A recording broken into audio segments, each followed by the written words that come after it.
We are recording and I'm going to get us started. So, hi everyone. I am calling to order the December meeting of the VOREC Steering Committee. I'm Jackie Dagger and I'm the program manager for the Vermont Outdoor Recreation Economic Collaborative. And I feel like this year has flown by, and I just wanted to start by asking if anyone else feels the same. We've been doing so much work from the grant program to flood recovery to Move Forward Together Vermont. I just feel like this year has flown by. So, welcome to December and the end of the year. I think we're going to have a great conversation today. Um, and I'm just going to post the agenda in the chat and run through it really quick. So give me a second.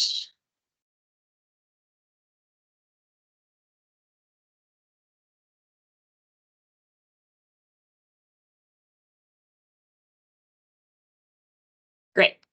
All right, so we're here at welcome and introductions. We're going to start our business meeting in just a few minutes.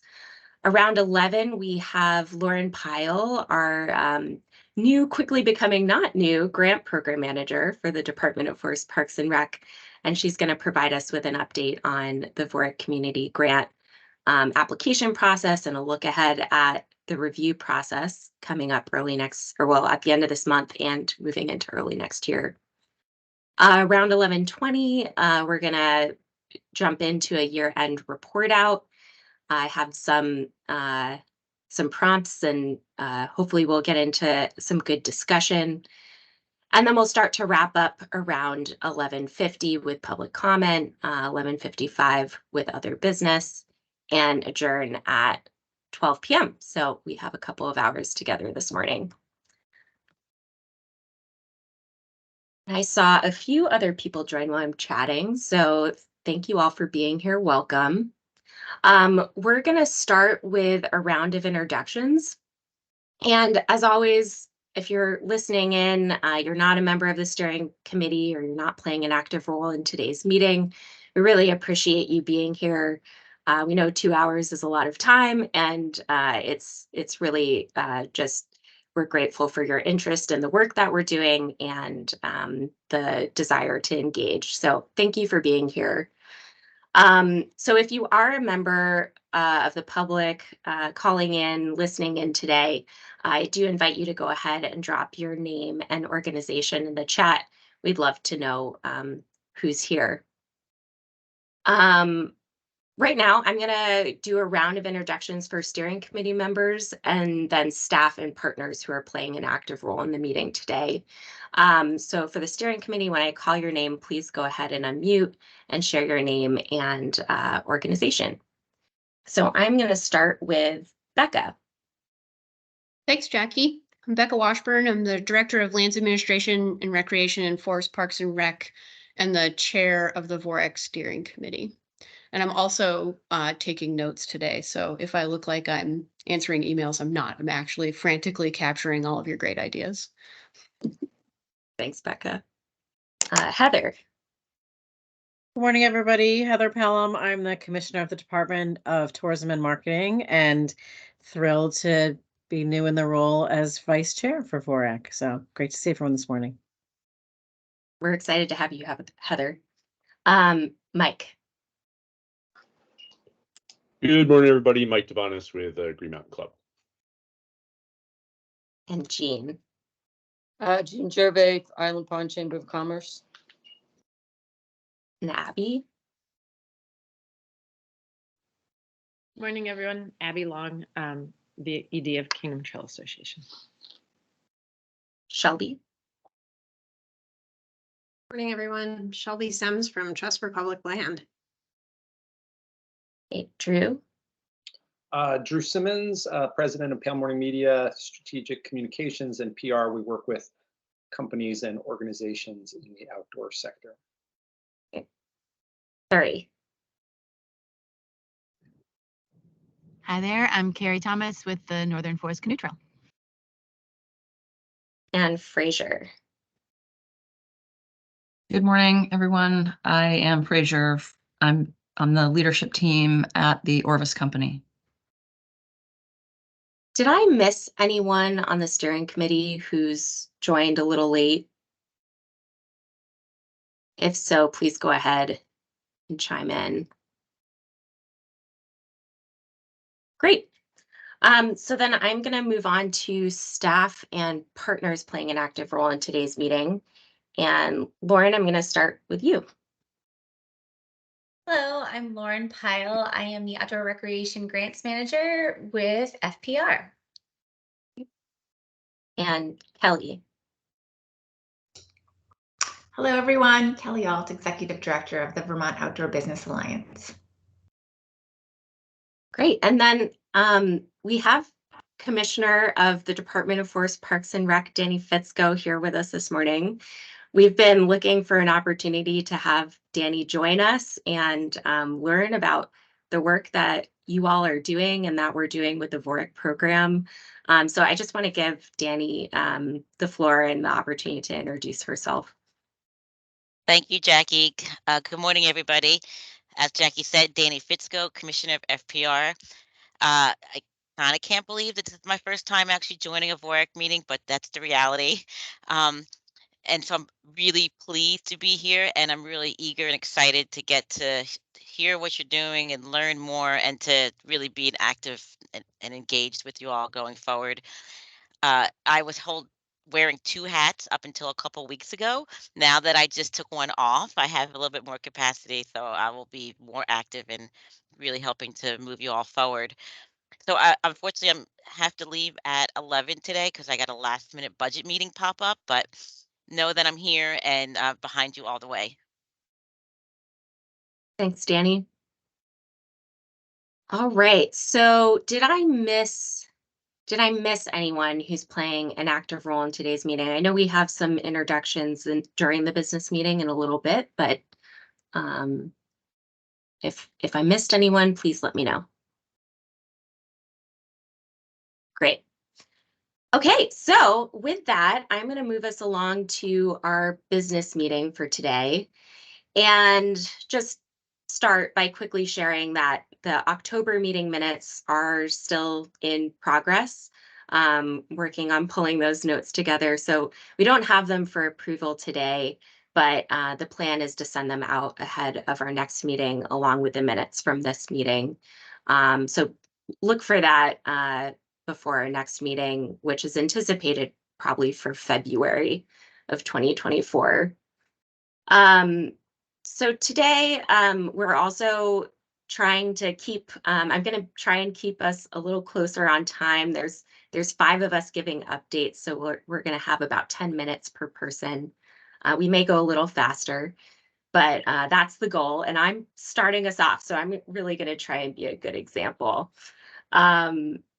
So I have a few updates to share with you, and I want to thank everyone again who made it to the meeting in October, where Claire and I provided an overview of Move Forward Together Vermont, and we had a really great conversation about the structure of the VOREC pillars.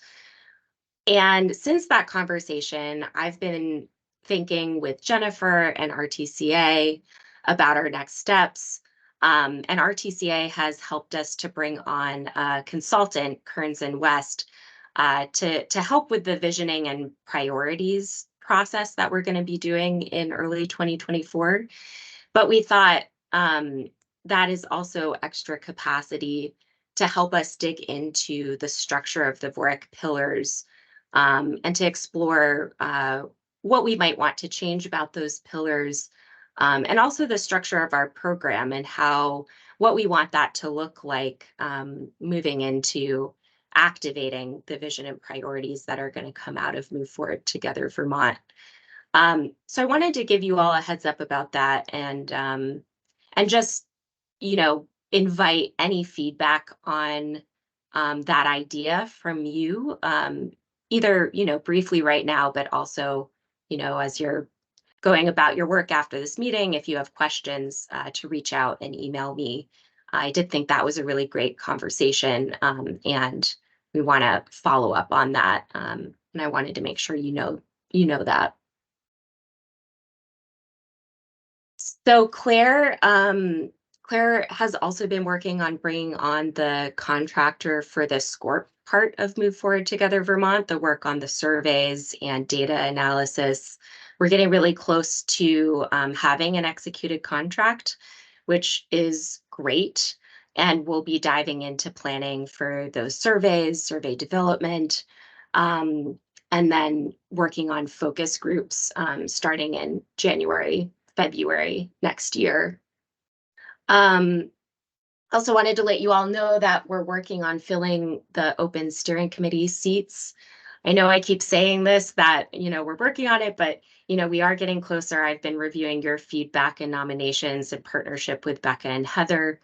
Our next step is, once we identify some top people, to follow up with the Vermont Trails and Greenways Council and the Vermont Outdoor Business Alliance, so Kelly and Nick and Abby, and make sure that we've got the right people, and then start setting those meetings to have conversations with people we want to bring into those open seats. If you haven't seen this already, VOBA and VTGC, as well as Ski Vermont, and more recently VOREC, are working on Outdoor Recreation Day for, it's been scheduled at the State House for this upcoming legislative session, which is really exciting. And I'll let Abby or Kelly speak more about that. But I did want to give you all a heads up about that. February 16th has been set. So please mark your calendars. I'm sure it'll be a great opportunity to connect with legislators and highlight our outdoor economy work happening in the state of Vermont. The other thing I wanted to quickly note is that the Northern Forest 2024 Outdoor Recreation Symposium. So I've been keeping you all updated on this event happening in May of next year. The first invitations for that event went out this week, so you should have all received one. Hopefully you did, and if you didn't, please definitely follow up with me, because you should have received that. The Northern Forest Center has also created a website for that event, and I'm going to drop that in the chat so you have it as well. And Becca said that she actually found the invite in her junk mail, so please make sure you check your spam folders. At this point, the planning group, so Kelly and I have been involved in the planning group, and we've been working on confirming the flow for the couple of days that we'll be together. And we're getting really close to being done outlining the workshops. I've gotten some feedback from Becca and some other folks, and I think it's going to be a really exciting couple of days. So Drew, I saw that you dropped a question in the chat about that event. The question is, what do you think is going to be the main reason for VOREC folks to attend the symposium? And so we've been trying to be very intentional about making this an opportunity to connect as the Northern Forest region. And what that looks like is, we're hoping that the state offices of outdoor recreation are bringing the vision, priorities setting, that work that we're doing.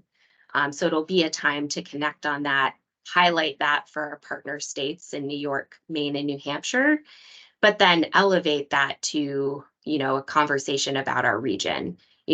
How is the Northern Forest as a region thinking about our priorities? How do we, what are we thinking about on that scale to make progress as a region on outdoor economy?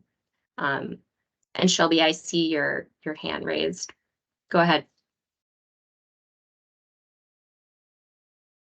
One one thought around that question is knowing that the sort of foundational importance of the Northern Border Regional Commission funding to these offices and positions. I wonder if there is going to be representation from decision makers within that kind of funding source, and if there are certain things that not maybe for discussion here, but that we could be amplifying about the progress being made for that particular audience.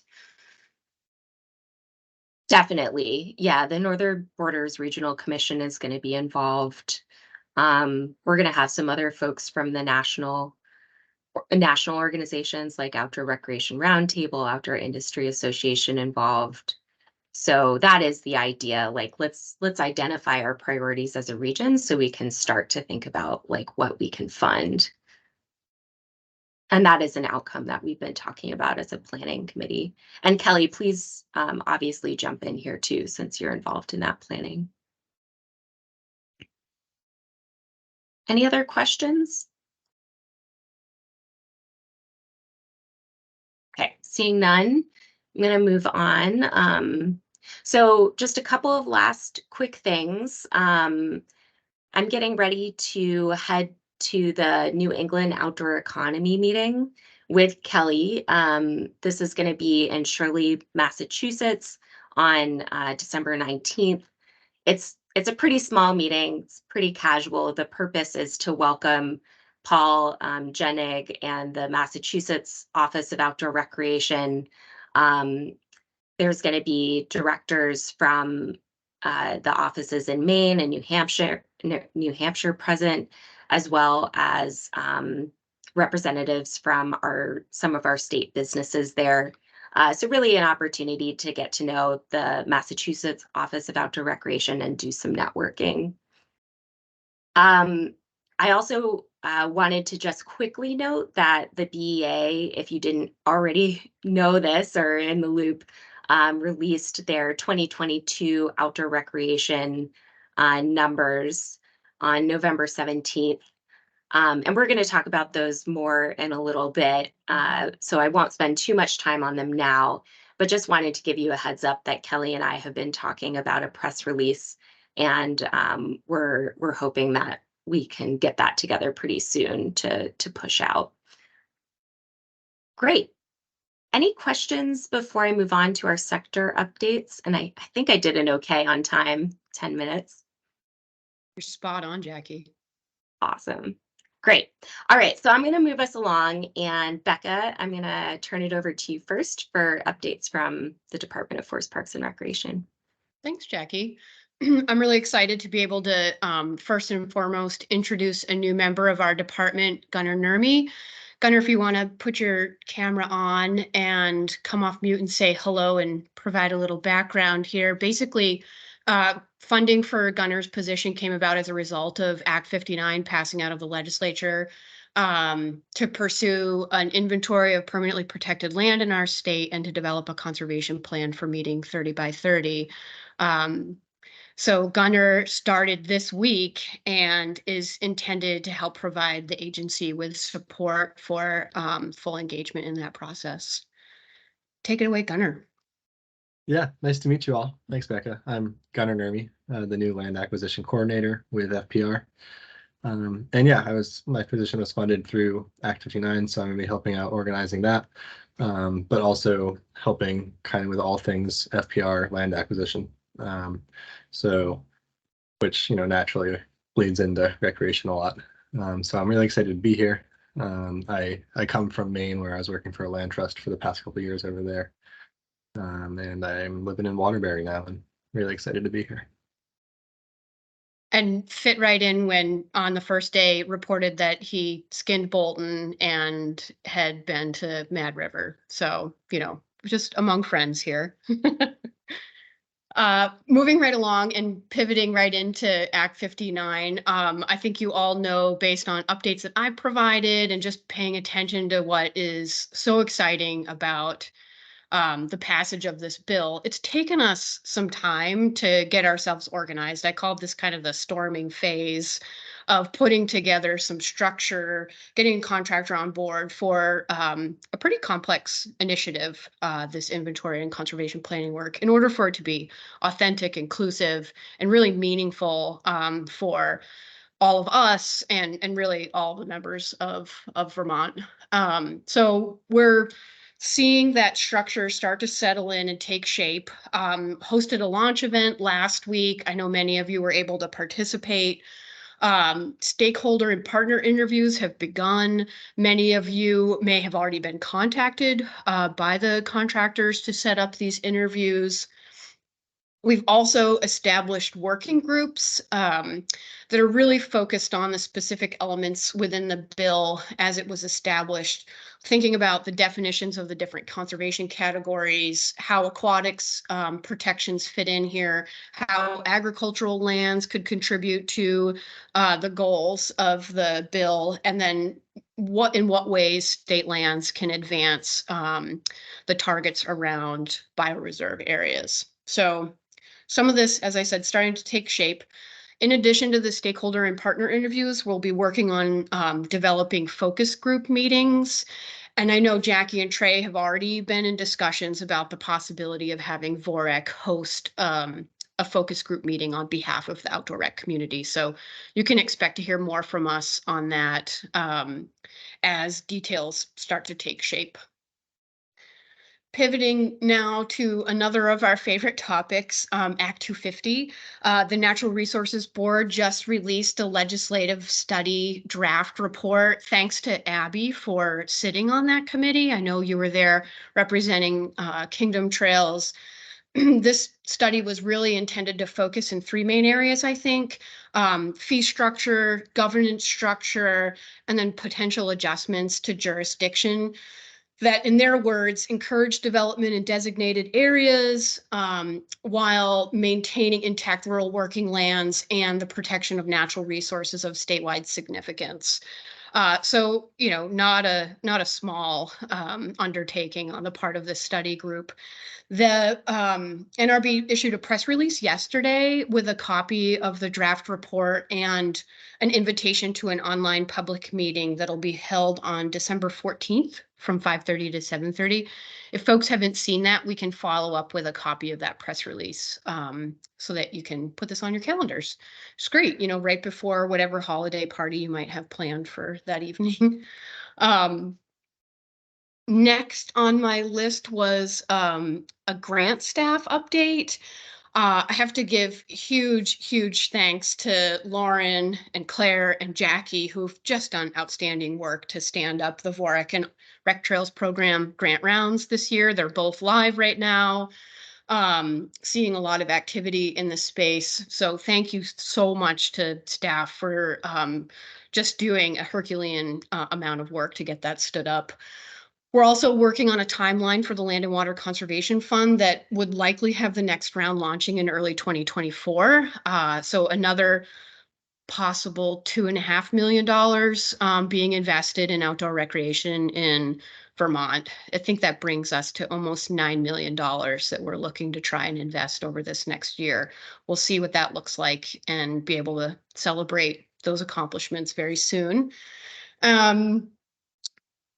And sort of complementary to that kind of staggering number, we have a request for 2 federally funded positions currently in review by the governor's office. And I think our goal with that is to basically round out a team of grant staff that can really help support a transition to a vision that provides a much more holistic approach to our grant making it more accessible for communities to say, I have this really fantastic idea and I'm looking for funding to help make it happen. That's our goal. These positions would be really clutch to making that happen. And the only challenge being sort of the timing. You know, we're seeing federal funding from the pandemic really on the decline, and forecasting about Vermont's economy suggesting that we're just not likely to be in a place of supporting growth and expansion. So we're trying to figure out, what does that look like for us? In the meantime, we've put a temp position recruitment on the board that's likely to happen next week, and we'll be distributing that to all of you so you can help us find an amazing person to help in the interim to support our grant making work, and at the same time really trying to build the case for why investing in staff capacity to support grant making and outdoor recreation is a really good idea. And thanks so much to Danny for helping really be the catalyst for that and advocate for that. So that's it on the grant staff. And I think just to round out, as long as I have time, just a really quick update on sort of how the agency and in particular the department is looking at prepping for the legislative session.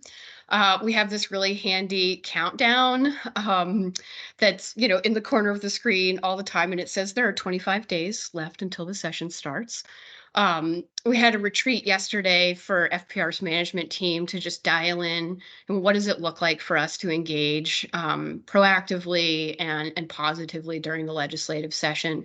And part of that is because Danny worked to increase capacity for us in this space and hired Steve Gomez, who some of you may know if you've interacted with Fish and Wildlife in the past. He was their business manager for about 10 years and has just done an amazing job of thinking about what it means for us to be engaging more proactively. Examples including, helping support communications campaigns on important issues. He'll be monitoring testimony and tracking bills for us. So we're really excited about what that's going to mean as it relates to FPR showing up and VOREC showing up at the legislature with a really strong voice this year. And speaking of which, I don't know, Danny, if you have anything to add from your perspective on what that looks like. I know you've been doing a great job of building relationships with our key legislators. So I'll yield the floor to you if you have anything to add.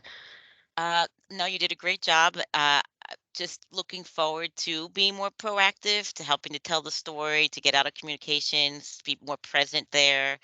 I think when I came on last year as interim, was very reactive, and hopefully this year we can really work together to get in front as opposed to defending and really helping to tell a story. So much great stuff to celebrate. We're talking about doing tours at the end of the session over the summer, and hopefully we're doing that in collaboration with you all.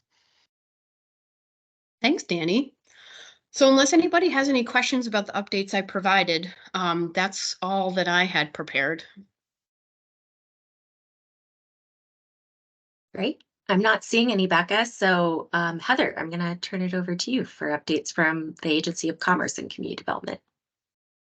Great. Thank you, Jackie. And good morning again, everybody. I guess I'll start where Becca left off, just really briefly on coming into the legislative session. As folks probably know, Agency of Commerce includes both economic development, housing, and tourism. So given our housing crisis, that is a huge priority for the agency right now, working with the governor's office as to what that package is going to look like.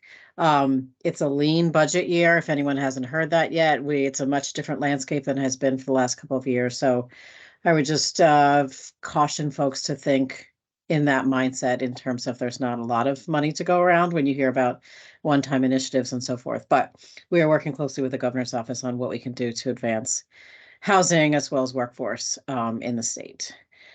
I can give you a brief update on BGAP. So that's Business Emergency Grant Assistance Program for folks that were impacted by the flood. These were grants, as everyone knows, for physical damages. The $20 million that was allotted for that program has now been fully committed.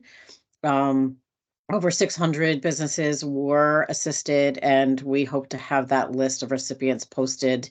I don't know if it'll be today, but in the next couple of days. So that is coming up. And there's been a lot of interest about who received that money. The good that over 600 businesses were helped with that, but there is a gap. There are about 60 to 100 folks who we ran out of funding and were not able to help. And so that is my transition to mention to this group, if you haven't heard already, the governor is really trying to push the sale of the Vermont Strong license plates, especially in this giving season. The money raised goes to the BGAP program as well as to the Vermont Community Foundation. So, if you know businesses who either, were helped by that program or, might be left behind, a great way is to actually help push those license plate sales in any way you can.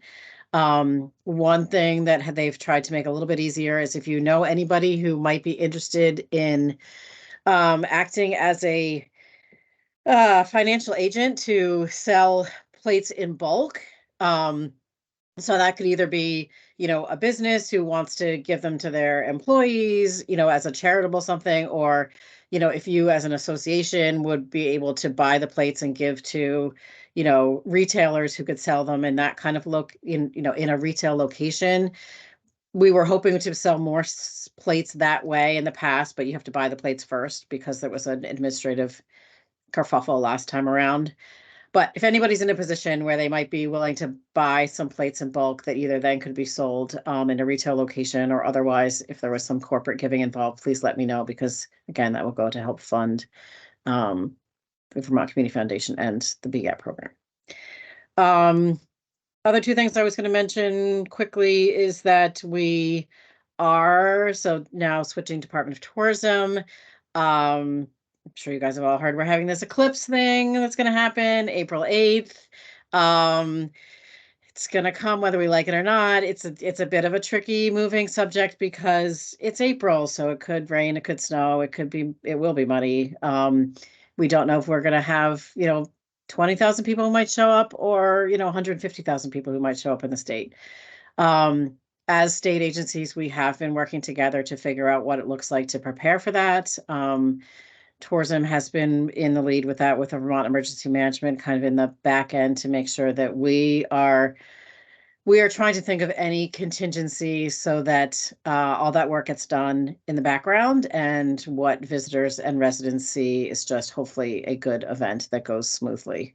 So for this group, I would just say, we are not creating events and so forth, but we are trying to facilitate those conversations on the local level so that folks can think about, when it comes to public lands, where do you want people, where don't you want people? Think about that ahead of time. Jackie's been involved in these conversations, but like, what does it look like to give good advice for people coming from out of state in April who think they might want to do something outdoors? Are they really prepared for that? If communities are thinking they do want to host an event, just being really clear about what they can offer. So I'll just put some links in the chat. Tourism does have a landing page for the eclipse that we're trying to continue to add resources to, as well as if you know of events in your community that are being planned, if you could add them to our events calendar, that would be great. We're going to be working with Vermont Emergency Management on that to kind of heat map where all the events are taking place to help deploy resources on the day. So, I would love it if folks would really kind of take that to heart, that tourism is trying to be that convener of everything that's going on, even though it's not necessarily our event, so to speak. And I think that finally, I'll just say that we're about to tourism, it's campaign season again. So we have a $400,000 budget for our winter visitation campaign. That is focused on our, drive plus market, we call it, down into Virginia and so forth, and up through into Quebec, to encourage winter visitation. So that's what's going on with us. Thanks, Heather. Not to put you on the spot, but I think this group may also be interested. I know that the Department of Tourism is doing some work with Leave No Trace, and I wondered if you might share just a little bit about that. Sure.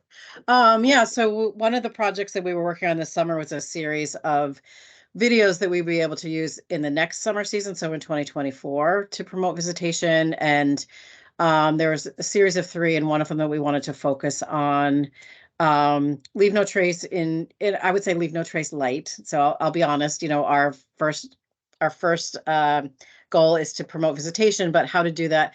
How do we introduce that idea that you can do that in a responsible way, in a way that's not a sort of a finger pointing, wagging way, but is a sort of kinder, gentler introduction to Leave No Trace principles. So we were focusing on the first one of be prepared, and got some great footage in the Mad River Valley of a couple of outdoor activities with a host, and have weaving into some of that stewardship messaging so that people associate responsible use of our outdoor rec assets with the Vermont brand. And so this is, it's start of a project. We're looking at all sorts of different ways that we can talk about Vermont in ways that people will, build that brand affinity for. So it's something that we hope to do more of, but yes, we're looking forward to how that comes together for use next season. Great. Thanks for adding a little bit about that. I know, stewardship and the ethic, Vermont's ethic comes up a lot in our conversations. So I thought this group would appreciate knowing that the Department of Tourism is working on that. All right. Well, with that, then I'm going to turn it over to you, Abby, to provide an update about the Vermont Trails and Greenways Council. Sure. Things have been a little quiet for us lately, except we are gearing up for a big meeting next week on the 13th. 9 a.m. will just be our regular executive committee meeting, but at 10, it will be open to the broader membership, which all of you are always welcome to attend. And as I encouraged last month at our meeting, welcome to be members of the Vermont Trails and Greenway Council. But of course, we'll just be doing, a year in review, sharing with our members. But like I said, gearing up, looking ahead, as Jackie, or actually as Becca mentioned, looking to the anticipated legislative session, which I can't believe you have a countdown. That would cause me anxiety every morning to watch that clock. But so things we'll be discussing are, of course, the ongoing commitment and cooperative agreement with Forest Parks and Rec, and participating in such things like the SCORP and RTP, and the 30 by 30 that you all have going on, which obviously I won't go into detail because Becca already did. Legislative session. We too will come in full force on February 16th for the Outdoor Rec Day in the House. And Abby, an event. Oh, go ahead. Just because I saw Molly drop this in the chat, she said that Outdoor Recreation Day is actually on February 15th, not the 16th. So just wanted to correct that. It's Thursday. It is on the 16th, Friday the 16th. Oh, it is. Okay. Okay. Thank you for I have the day locked in. Okay. Good. And events, Heather, I'm thrilled to hear you guys at the state level are talking about the eclipse, because it is something at the forefront of a lot of trail networks.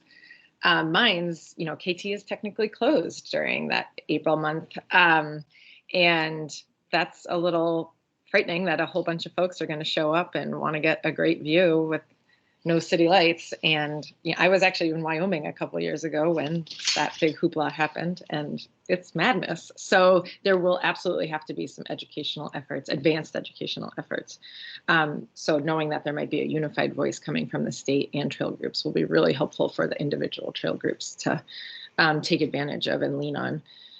Other events, once again, joining forces with VARPA, the Vermont Recreation and Parks Association, for a bigger, better trail symposium as part of their annual conference. And then really diving deep into Vermont Trails and Greenway strategic planning, thoughtful planning. It's a pretty pivotal moment, we believe, for trails. There's some unprecedented funding that we want to take advantage of, and growth now that we have a supportive administrator. And so, just kind of stepping back, thinking about all the ways that the council could support the trail community too, in advocacy, technical support, communications, and funding. So it's a really exciting time for the council. So a lot will be discussed and decided upon next week. So please come. Awesome. Could I jump in for 1 second, just because you mentioned the eclipse again, Abby? I forgot to mention, I just put it in the chat. We do have some resources we're building. We do have eclipse glasses available. So we have designated them for, municipalities, community groups, basically nonprofits who are organizing events. We have an order form, and it's a bit of a pre-order form right now, so we can gauge the demand.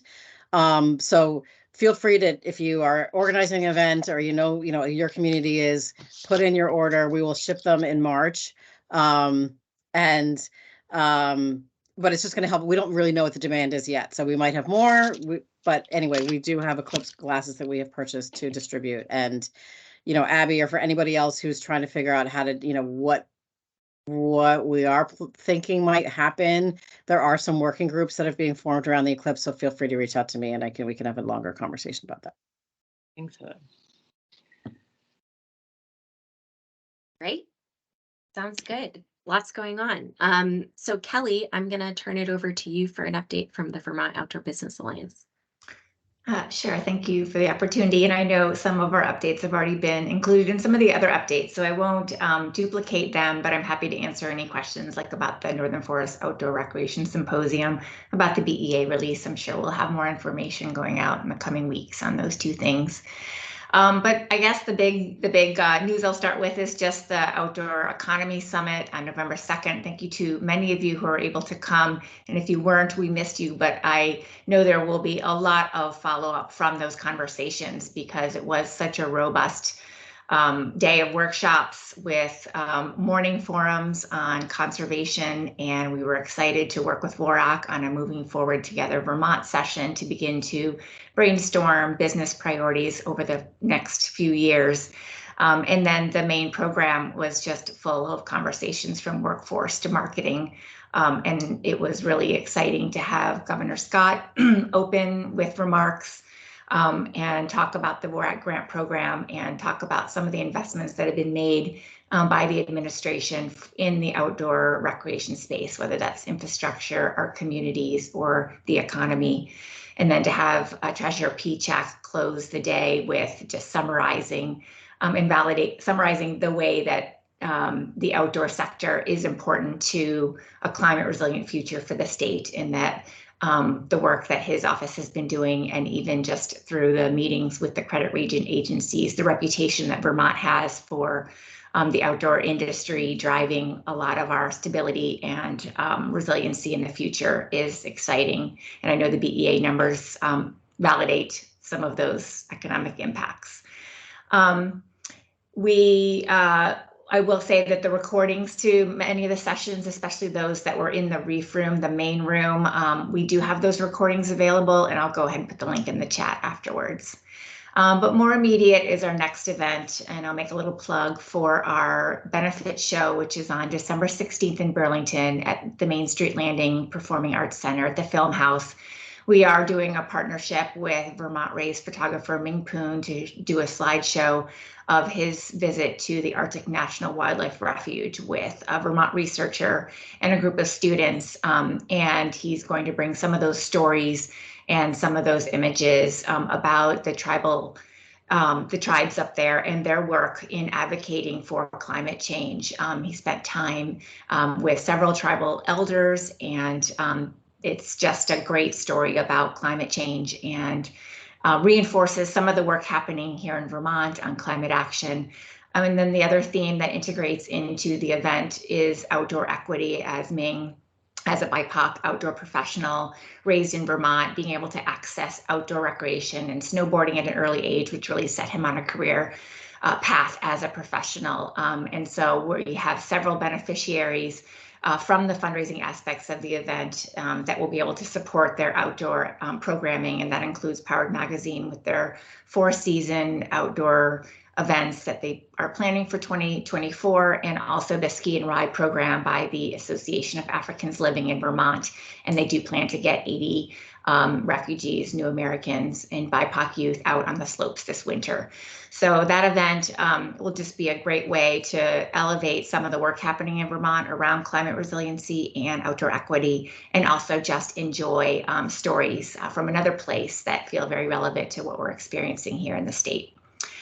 I will say that just on the outdoor equity front, it's exciting that we have some applicants from the outdoor sector applying to the outdoor equity track. And so VOBA has been working with them on supporting their application, and as they get that in the next week. So we're glad to see that track is in the round this time, and looking forward to seeing those projects come to fruition.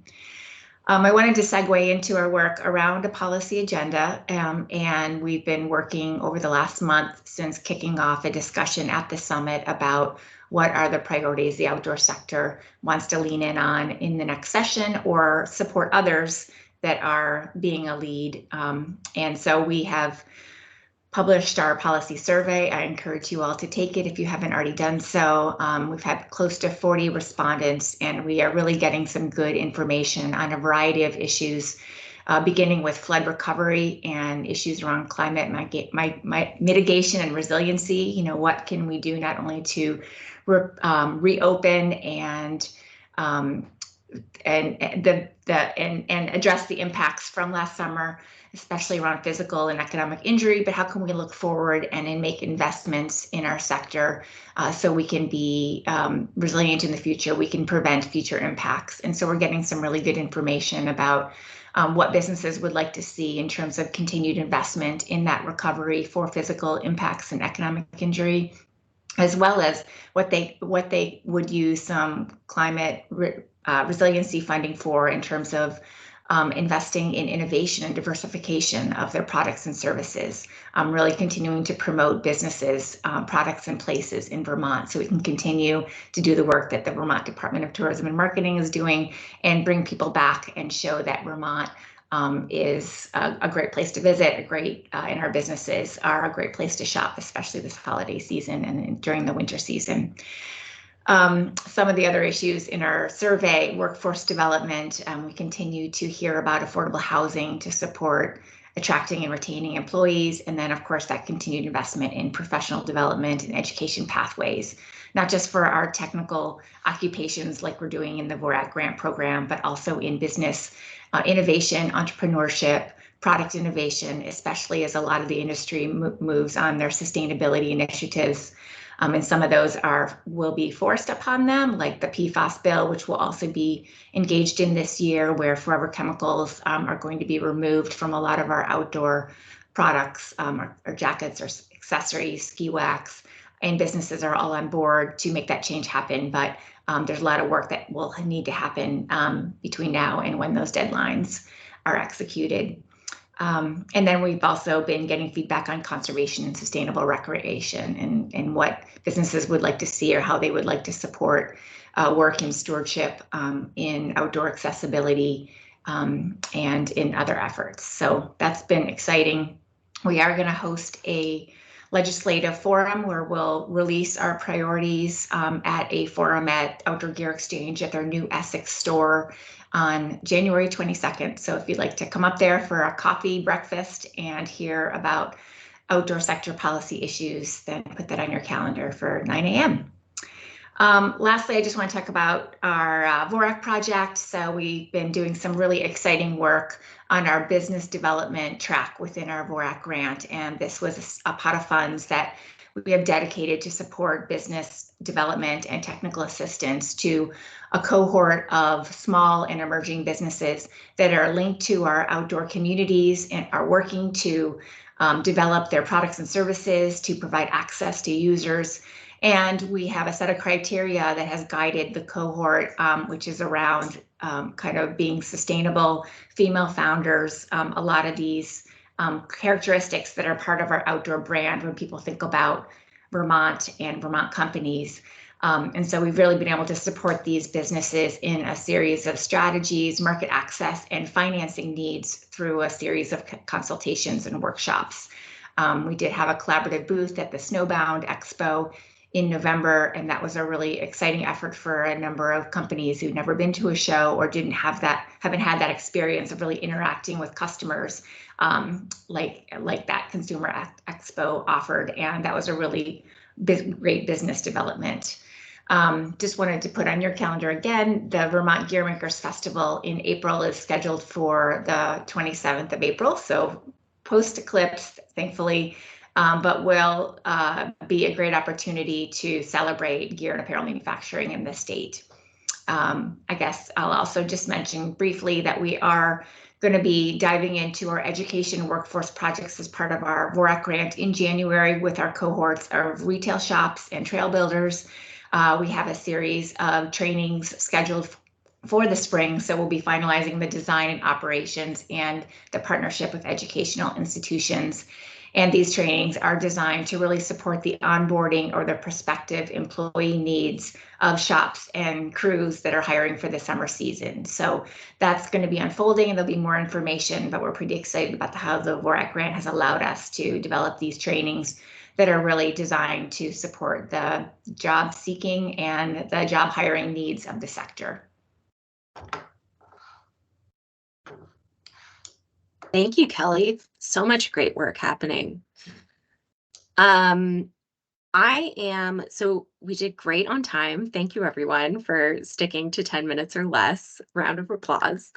Now we get to move on to more of the meaty parts of our agenda, which I'm also very excited about.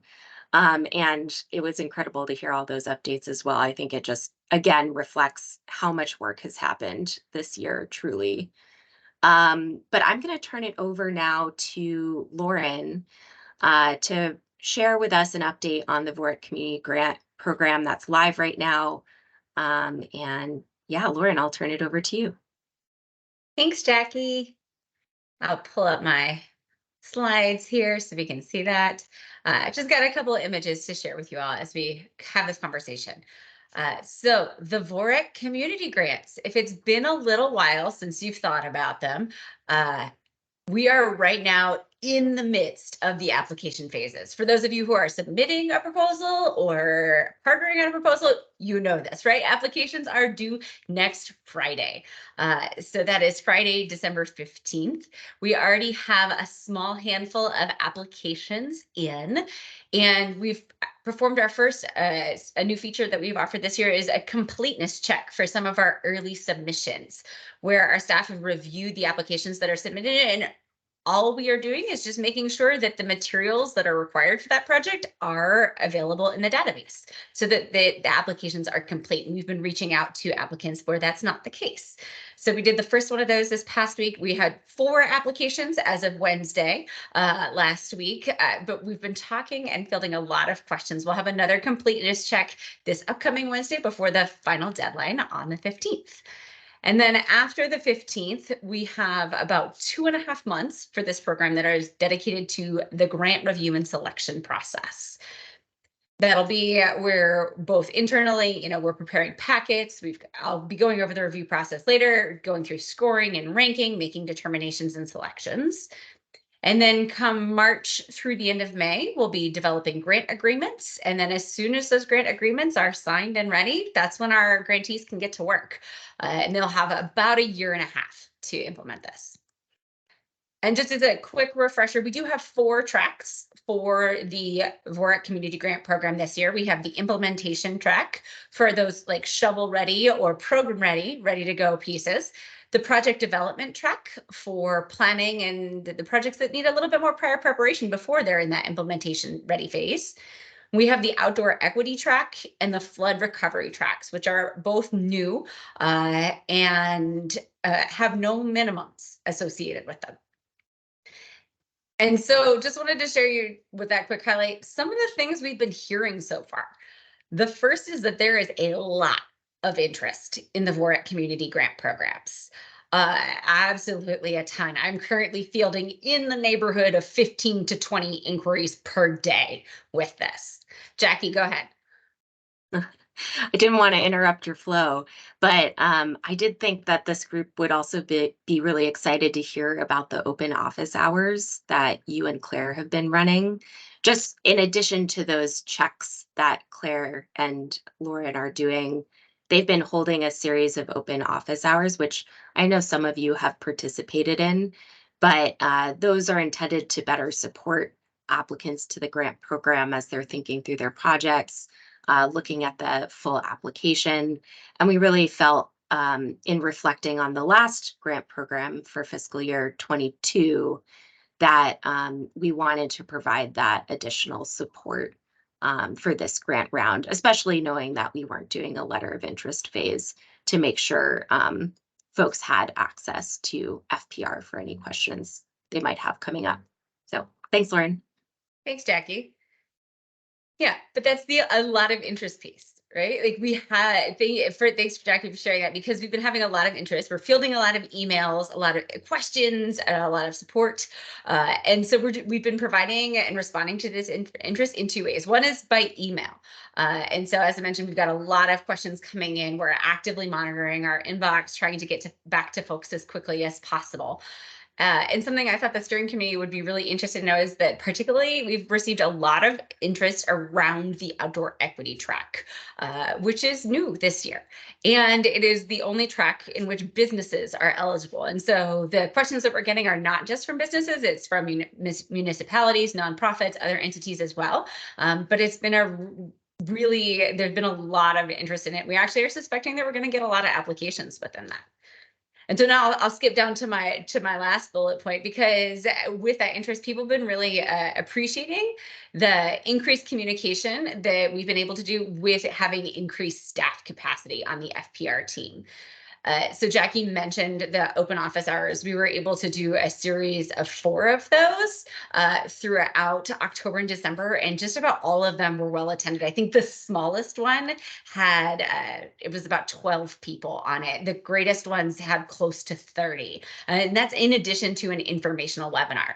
And so we've gotten a lot of great positive feedback about that, because as much as we might like to meet with every candidate one-to-one, I get a lot of emails that are an introductory piece of like, we have a great idea. Can I get on a call with you? And the answer is unfortunately no right now, because I don't have capacity to do that with everybody. Neither does Claire. We can't. And so we've been using these open office hours as the way to say, if you want to talk about it, come to this designated time. We'll chat through as much as we can live. And then follow up anything else via email as best we can. And then we're doing one-to-one meets for anything that we can't resolve just through those email follow-ups. But there's been a lot of interest with it and a lot of appreciation that we've heard for that opportunity. We also have a new listserv. If you're not on it already, I'm going to drop the link in the chat. And I encourage you to subscribe if you're not on it already. This is going to be the one-stop email place to hear about all updates related to outdoor recreation grants in Vermont. This is when, as soon as we had the Recreational Trails Program grant open, this is where we send the announcement. Before our open office hours or our webinars, we tend to send reminders there. There'll be a reminder going out next week that the grant application is due by 11:59 on Friday, December 15th for the VOREC community grants. So it's a great way to stay in touch and stay connected. Lauren, But is kind that of going, oh, go ahead. Sorry to interrupt you again. That's 11:59 p.m. Yes. Right. Okay. Yes, 11:59 p.m., the end of the day, just before midnight. So Friday is the day that it'll be there. And thinking about other things that we're hearing, there's a lot of interest, and there's a lot of varied interest that we're hearing. We have had everything, like we have applications submitted that are for $5,000 or less, particularly through the flood recovery track. I've also been hearing of applications that are in excess of $400,000 from some proposals. So we have this huge range of interest and a lot of different project types, everything from land acquisition to, marketing, like this huge community-wide marketing and development ideas where they're going to build infrastructure and then help promote it. We've had projects around, just simple repair out of the flood recovery, repair and then build it better.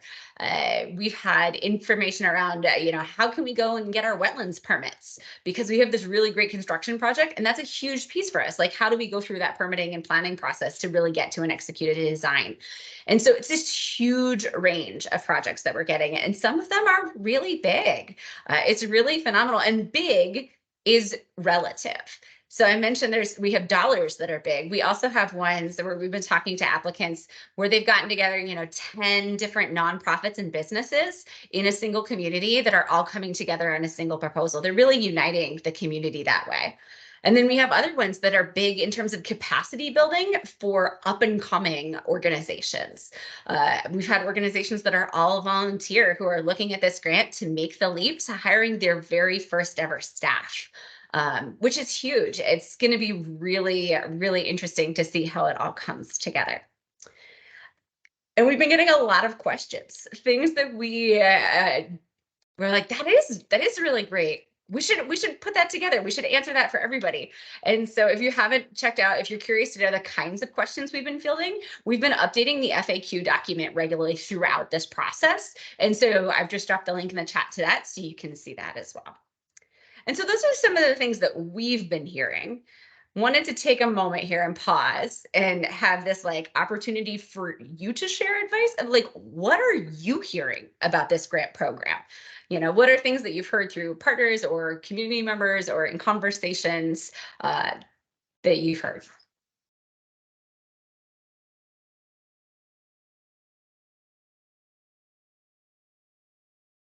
I know I can speak maybe for particularly the motorized community that was interested in seeing a change to the flood recovery grant track to allow for a little more flexibility with our landowner permission provisions. So that's something where we heard that, you know, in the interest of recovery and resilience and, you know, water quality protections, that it would be great to have a little more flexibility there. So good for the VOREC steering committee to hear that we made that change sort of midstream.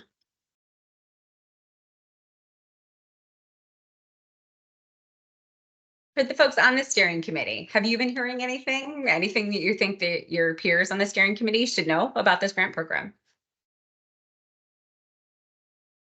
Lauren, I might just also add some context for folks, and just because we made quite a few, if you'll remember back to earlier this year, we brought together a work group to think about, you know, feedback we got from fiscal year 22, how we might want to restructure the grant program to respond to a lot of that feedback we got around, and some of our observations as well around the need for project development, around the need to fund projects focused on outdoor equity in a different way than we had been. And so I think what we're asking about, what are you hearing? Like, it's also like, you know, what are you hearing about the, you know, are you hearing anything about the restructure, this sort of track approach that we've taken? I think as we move through the grant application process, we're going to want to be paying attention to those things. Like, are tracks working? Are there challenges people are still facing? Is this, yeah. So I think that's what we're looking for, any feedback that you're hearing. And Carrie, I see you have your hand up. Yeah, I was just yesterday talking to our new staff person about a flood recovery grant that we are working on to support the Lamoille River watershed. And one of the conversations he had recently was with a group with the Lamoille River Paddlers Trail Steering Committee, where the steering committee, one of the steering committee members was saying, well, let's not go for the VOREC at all, because you're never going to see the money and it's going to take forever to have the contract actually executed. And if we want to get this work done next summer, then there's no way that the VOREC grant is ever going to be there for us. So I would love to hear just a quick response from you all on assurances that that's not the case, or don't bother, go somewhere else. Thank you for sharing that. That is really helpful to know that that's a conversation that's happening, because we're going to try our hardest to get grant agreements out as fast as possible. You know, that's the piece, is like, we do anticipate all of our timelines are going to be dependent on several different factors. You know, like the review, how long it takes is all contingent on how many applications come in. But we are anticipating that that review is done by the end of February, and we are ready to move. And I'm getting ahead of myself here, because I'm going to tell you about the review process a bit more and about those next steps. But where we are right now as an FPR team is really different, I think, than where we were 6 months ago. You know, there's been a lot of transition in the staff. And so I am now here full time, committed to this project. As Becca mentioned earlier, we're in the process of securing a temp to have added capacity to help with the writing. Our goal is to get those grant agreements out as fast as possible. The timing for those, you know, we are fully anticipating that projects should be ready to go by June 1st. If we can't say grant agreements are signed before then. happen. That is our hope and our plan, and we are building that capacity to make that happen. The other piece, with that is that I always try to remind folks when this has come up on the community calls is that the grant agreement phase is influenced by a couple of factors. Like it won't be like one day and all of them are signed. We're going to go as quickly as possible, but some of them are going to take a little bit longer and some of them are going to be a little shorter.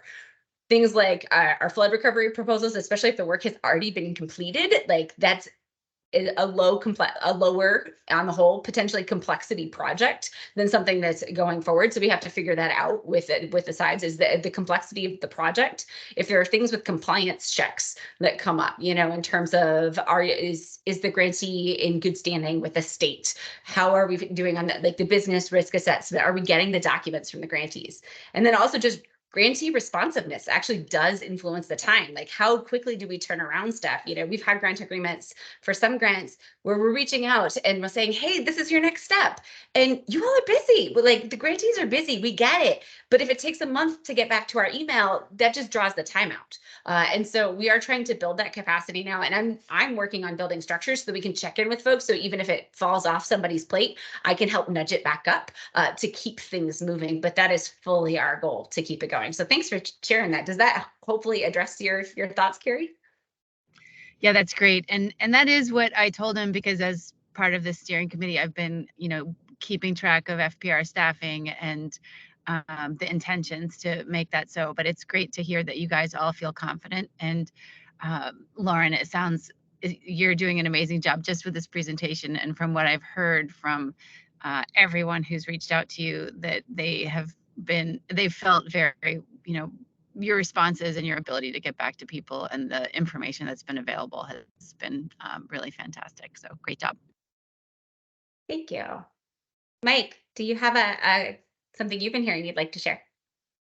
Just a little bit of feedback. I think we've just had some new staff that are looking at the proposals and just seeing the kind of the unfoldment of the grant program over the years. I think the quality of the information, the FAQs, some of the tools that are available, are enhanced over past years, and ultimately all that prep is you're gonna determine how well it works with the quantity and quality of the applications. But from our staff that are looking at it, that are kind of new to GMC, I think they've appreciated the quality of information, access to information, and efficiency. So I think you're doing as well as can be expected, and I think the tools are really good, and hopefully it'll result in high quantity and high quality of proposals. And then kind of the bargain that we've always had with these grants is that even if someone doesn't find a place within VOREC, there's still value in that project development, and there's still opportunities to get that work done somewhere else. So there's that continuum piece. I want to see all the money get out the door, but ultimately we need those dollars to go to good projects that can succeed. So hopefully that'll happen. Thank you for sharing that, Mike. Well, and one thing, just a quick add on to that, is something that we are planning to do this year is compile feedback for every applicant in some ways to help provide shaping. So for even folks who aren't selected, that we can help provide some sort of substantive feedback to help strengthen future proposals.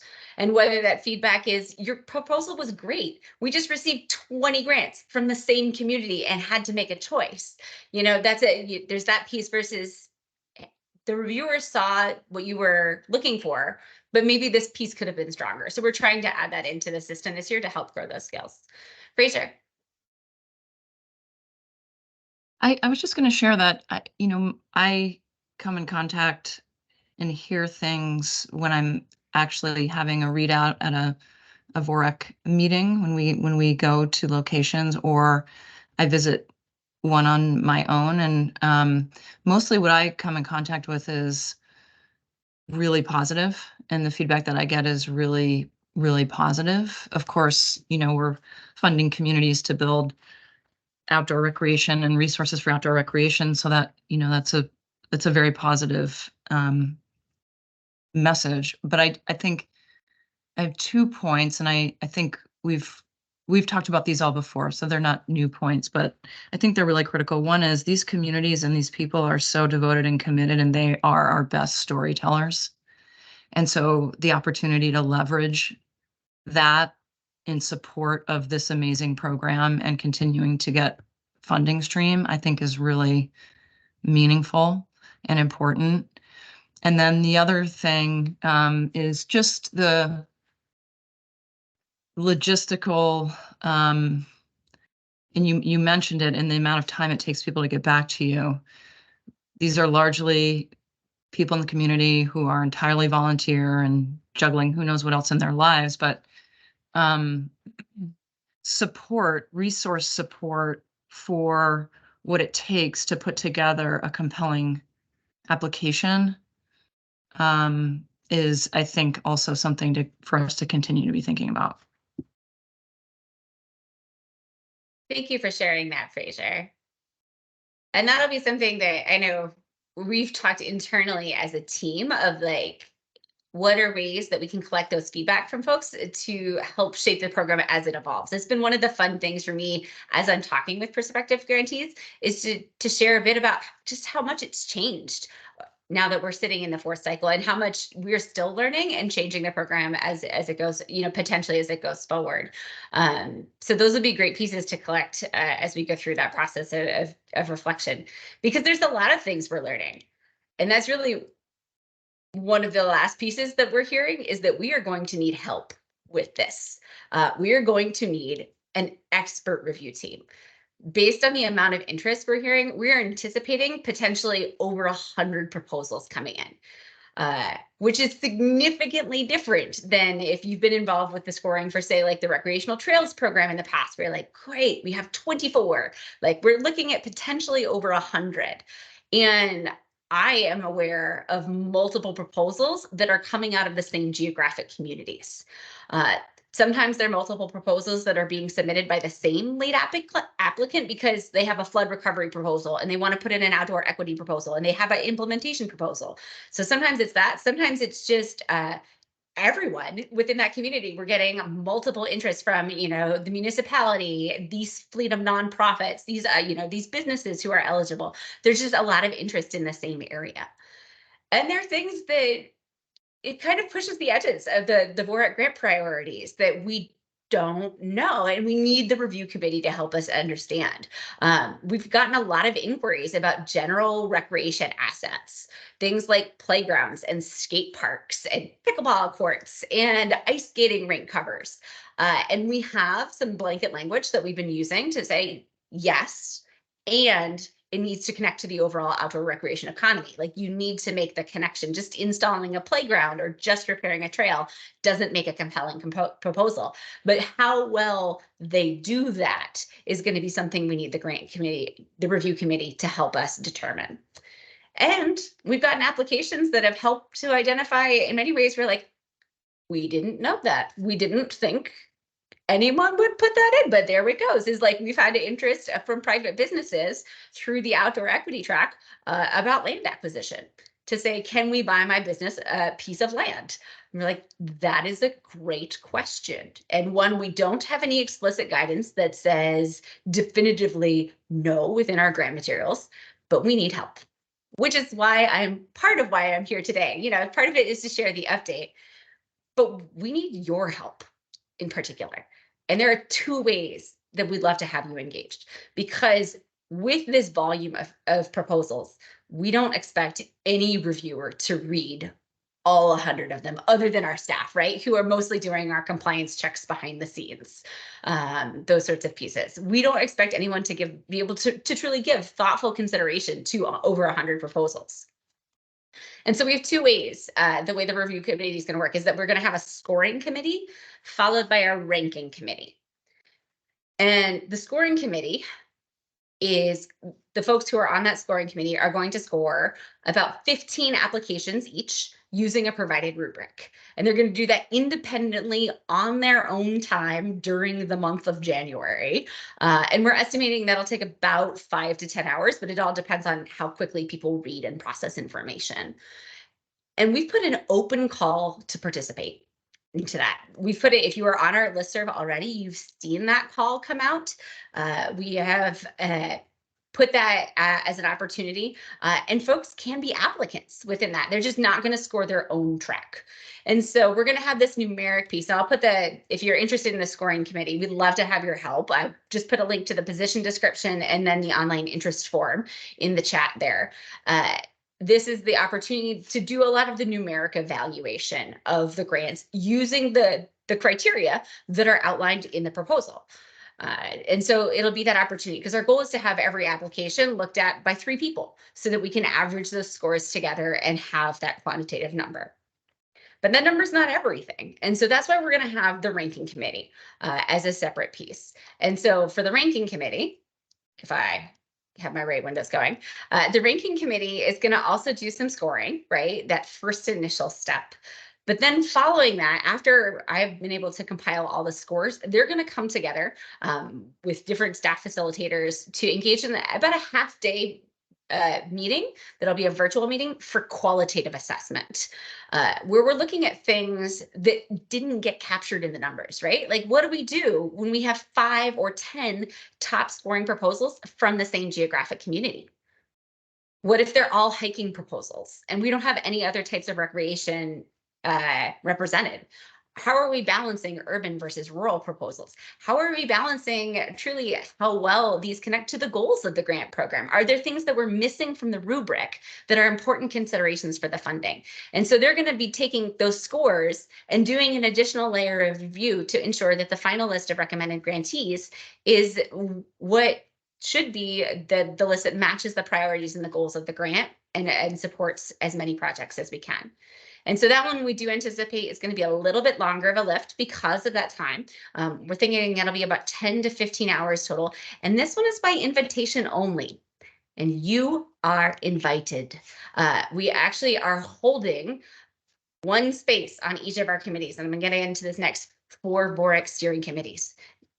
We need steering committee members. We really need these spaces to be filled by VOREC steering committee members so that you can help drive this program and bring the knowledge of what VOREC is looking for to that ranking committee group. And as an option, we are offering for folks who don't work for our state and federal governments up to a $300 honorarium in recognition of the time, and that we're asking you in many ways to serve as an expert consultant, and so to share that expertise.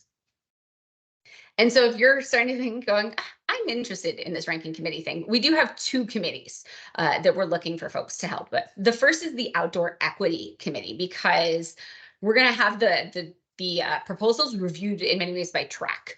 And so the Outdoor Equity Committees, the folks who are going to be on there, the type of expertise we're looking at are folks who have knowledge of the best practices for community engagement and equitable partnerships, knowledge about the intersectionality between and among lived experiences, and experience with designing or implementing inclusive programming or events or equity-focused training and workplace initiatives.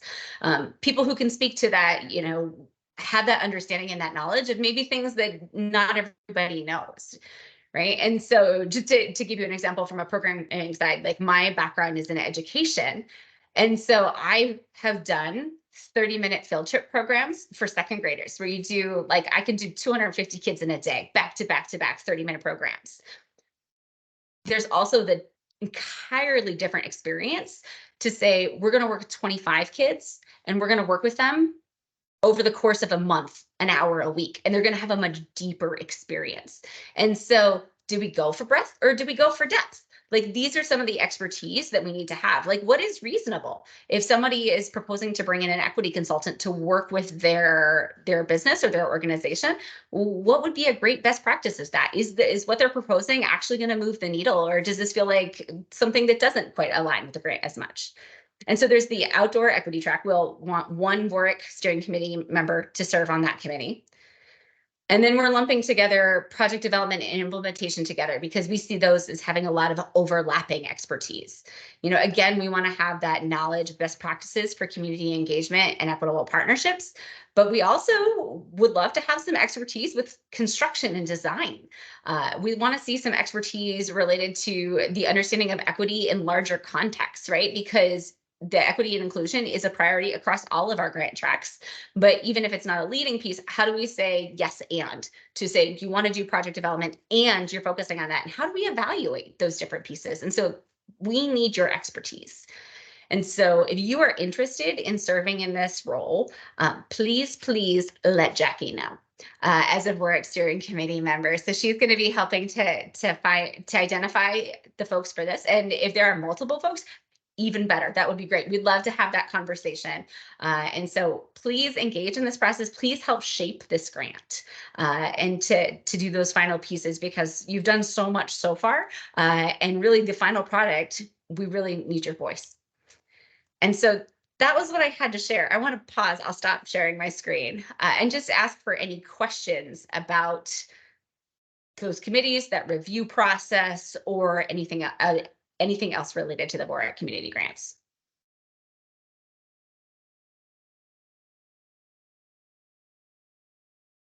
I'll just add, thank you, Lauren. And I'm planning to follow up from this meeting with an email. So I'll make sure to include some of the information that Lauren shared and ways to get in touch to let us know about your interest. Just want to echo Jackie's thanks, Lauren. That was a great presentation and really exciting to see all of the really significant changes that you're making to make this more accessible and the process simple but with integrity. I think that's a really good balance and one that can be hard to strike with something as big as this. Appreciate it.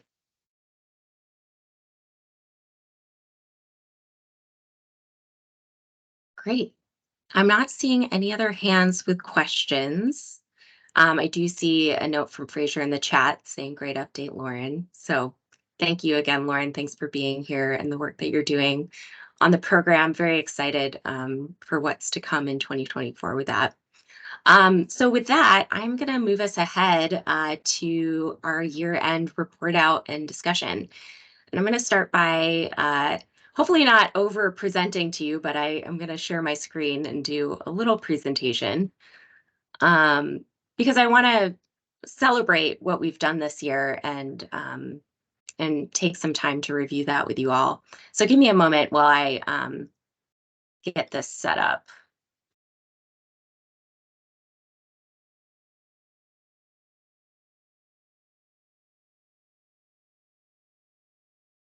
All right. And I can't see you all, but can you see my slide on the screen? It should say 2023 year in review. Yes. Yes. Great, perfect. So as you heard from updates, as you heard from Lauren, there's just been quite a lot happening this year. And before we take a break for the holidays, I really wanted to take a minute to reflect on the VOREC program and what we've done, as well as look ahead to 2024. So what I'm going to do is first take a small step back to 2022 and look at the BEA data that came out on November 17th, share some of that news with you, because if you haven't looked at it already, they're very positive. The numbers are very positive for the state of Vermont. So I want to celebrate and highlight that. Then I'm going to take us back throughout the year just to quickly highlight some things that we've done and hopefully pause before we do a 2024 look ahead, because I want to have a quick discussion about the work that we've done. I want you to be thinking about, as I go through these slides, you know, what excited you most about the work that we've done this year, maybe ideas about what could have gone better, and also what some lessons learned might be that we want to take forward as we head into 2024. So don't worry, you don't have to remember those questions. I just wanted you to be thinking about those as I go through the slides, and then we'll come back to them in a little bit. All right, so first let's look at the BEA data that came out in November. And this graph on the screen right now is the outdoor recreation contribution to GDP year over year from when the BEA started tracking outdoor recreation data. I think it's pretty impressive to look at this graph. You can see the sort of consistent increase from 2017 to 2019. Obviously, 2020 fell back down, not much happening there.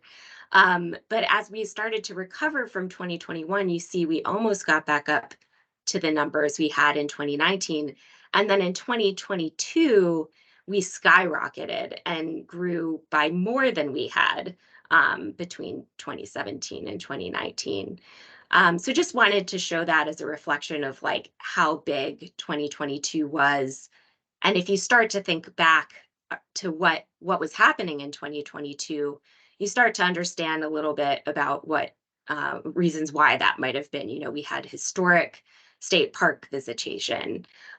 We invested $5 million into communities through the VOREC Community Grant Program and many other things going on during that time.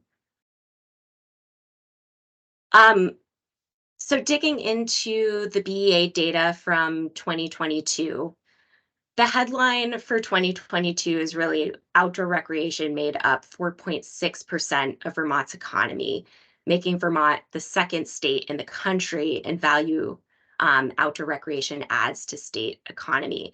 That was a 0.5% growth, but jumped us ahead of Montana, who was second in 2021. And we're just behind by quite a. Hawaii has 5.6% of their GDP from outdoor recreation, but we're making up that second spot, which is pretty great. Over on the right, you can see the contributions of from selected outdoor industries to Vermont GDP. This is also tracked by the BEA. You can see that snow activities are top industry and even grew by 32% in 2022, which is pretty impressive.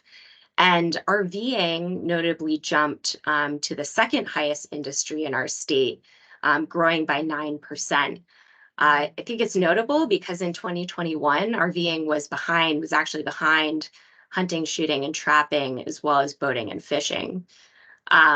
So that makes our top 4 industries: snow activities, RVing, boating, fishing, top 5, hunting, shooting, and trapping, and then climbing, hiking, and tent camping.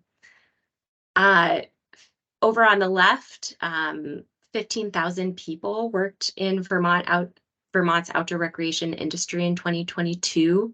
That was 4.8% of all employees in the state, and a growth of 1,700 jobs, which was a 12% growth rate. Manufacturing gear equipment contributed $106 million to our outdoor industry, and retail contributed nearly $397 million. One last point that I wanted to share, but I couldn't fit on this slide because there was so much great information to begin with. I thought it was really interesting to see that in terms of contribution to the national economy, which was actually $1 trillion, that's a huge number. Vermont contributed the 45th, it was the 45th biggest contribution. So not very high in terms of contribution to the national economy, but we did have the 7th highest growth rate between 2021 and 2022. The reason I think that's interesting is, you also think about how many people moved to the state of Vermont in 2022. And that number I've heard is 3,000 people. And then you think about why people moved to the state of Vermont. And many people say, and we've been able to track that to some extent through Think Vermont, that they moved to our state because of the outdoor recreation opportunities. And I've also heard that recently from businesses moving to our state as well, that, really like given the choice between Vermont and, cities like Boston, like they might choose a city like Burlington because of the outdoor recreation opportunities there. So pretty big numbers. Before moving on, I just want to pause and see if anyone has thoughts, anything to add related to BEA data. Drew. Yeah, thanks. I mean, the BEA data is fantastic. I think we all agree it's such a great tool. I do think it's a little misleading to say that these activities are the biggest without considering participation or the local economic impact of these things. I mean, take for instance RVing.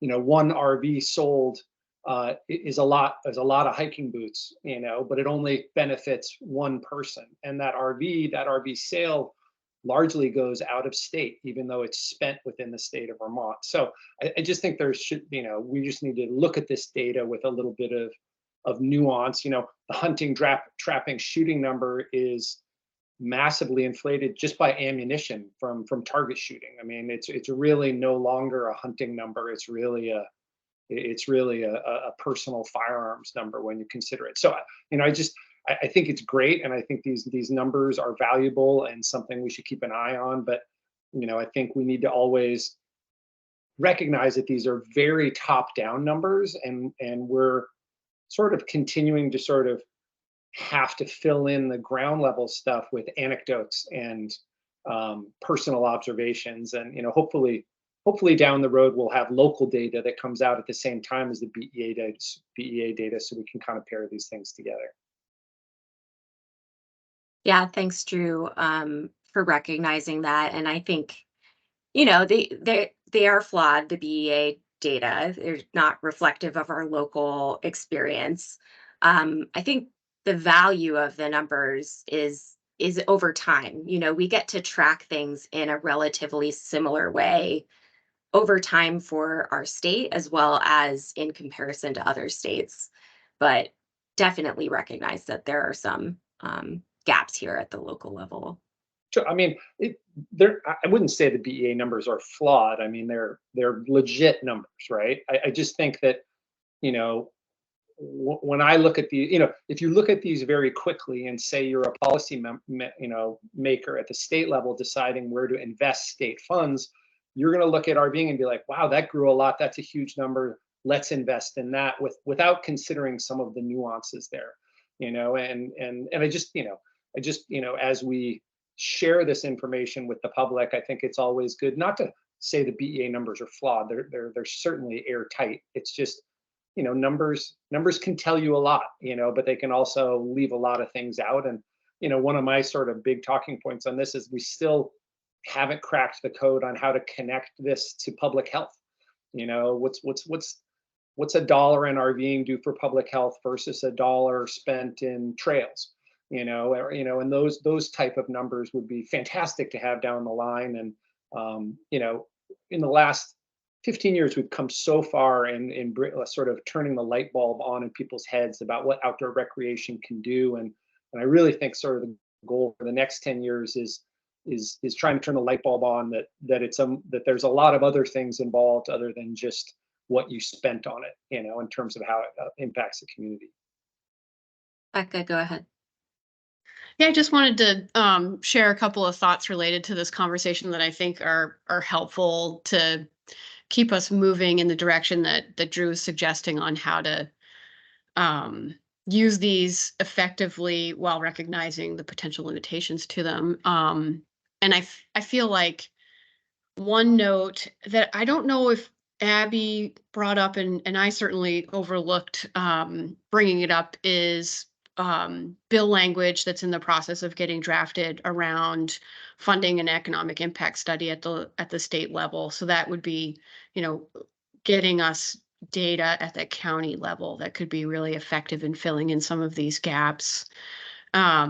I think we're prepared to find ways to fund that no matter what, but really like the idea of doing it through the avenue of the legislature to increase its profile and give that study more status potentially as an engine for fueling a conversation about what it means to fund and invest in outdoor recreation in Vermont. And then the other thing that we really didn't have time to provide an update on in the first hour of our meeting today is that Jackie and I participated in the Outdoor Economy Summit in Maine last week. And they had a data cruncher from, was it OIA or Outdoor Rec Roundtable? Kelly Davis. And she was outstanding. I've never seen someone present on data in a more comical and effective way. But she was presenting sort of national trends that I think get at some of what you're describing, Drew, as to, what are some of the conclusions we can draw about people's growing interest in outdoor recreation? And she was looking into, what does it mean for people to care about climate change or to care about recycling? What do increases in participation look like by age? What are some of these themes and trends that we should be drawing conclusions from based on this increase in participation in outdoor recreation?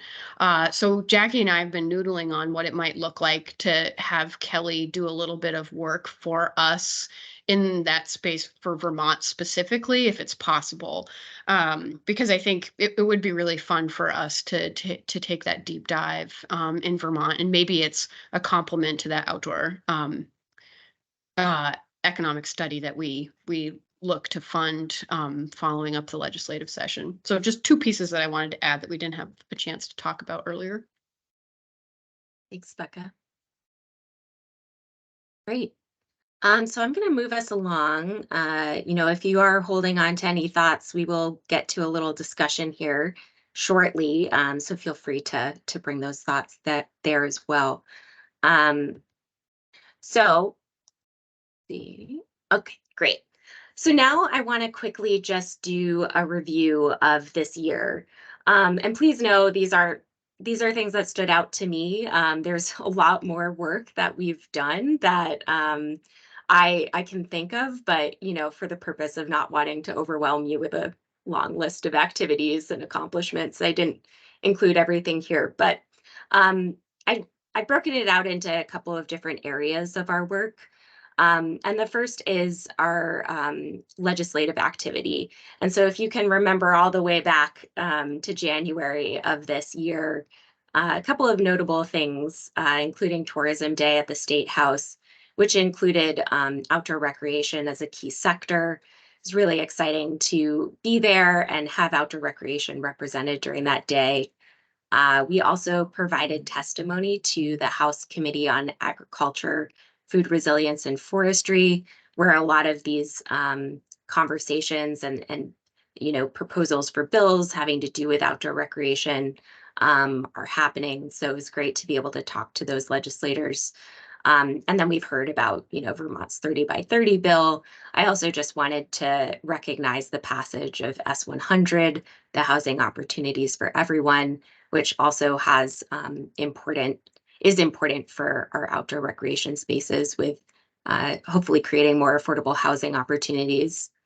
VOREC support for that, we compiled weekly legislative updates that went out to VOREC steering committee members to keep you updated on what was happening. We also supported communication between our outdoor recreation economy partners through weekly check-in emails later on in the session. Like I said, we testified to key legislators. We also coordinated with leadership within FPR and ACCD to build awareness about outdoor economy policy opportunities and create key outdoor recreation information, including talking points that were used during Tourism Day. This year, we also, again, put a lot of work into outdoor recreation community support. Like you heard from Lauren, we've been working on launching the 2023 grant program, but I think it's also notable to recognize all of the great work that outdoor recreation communities have done this year. And I just noted some of the ribbon cuttings and news pieces that we've tracked over this past year, including the Killington ribbon cutting on the Sherburner Trail system, which Fraser, I know you were able to attend in June. The ribbon cutting in the town of Derby on their newly restored community fishing pond. The city of Burlington, the Lake Champlain Community Sailing Center ran a sailing program this past summer for children who identify as BIPOC.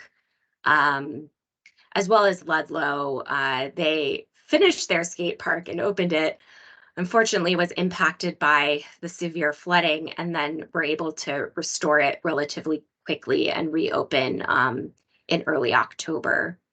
At Bellows Falls was a fiscal year 20 grant recipient, and they have been promoting their Walk the Rock promotion. I included a link here, which you'll be able to click when you get the slides, but really exciting work there, as well as the town of Marshfield, unrelated to VOREC community grants, but I think it's important to recognize there's other work happening in this space with the Recreation Economy for Rural Communities program. And they were able to support the town of Marshfield this year to develop an outdoor recreation economy plan. You see below some ways that VOREC supported this work. We've already talked a lot about the grants, the work we've done on restructuring that, the current program, and we also participated in that work process for Marshfield.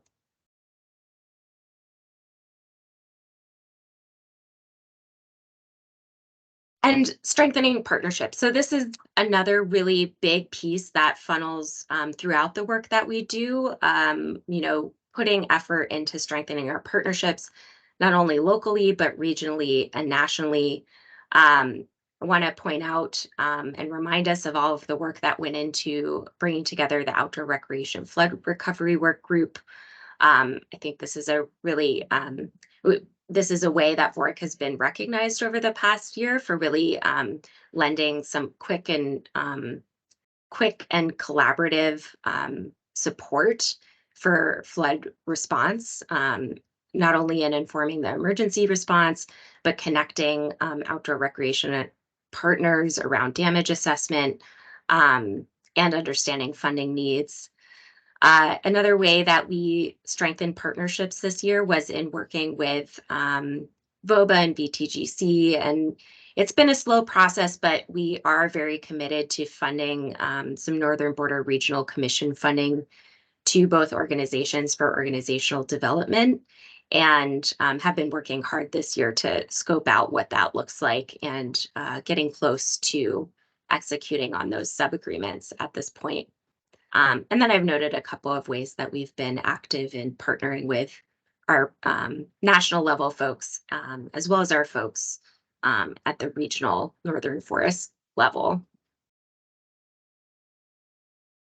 And finally, vision setting. So we've been talking a lot about Move Forward Together Vermont. We've done a ton of work truly to bring together this effort, including bringing on the Rivers, Trails, and Conservation Assistance Program, aligning our work with Vermont SCORP to bring more impact to the work that we're doing on our VOREC action plan.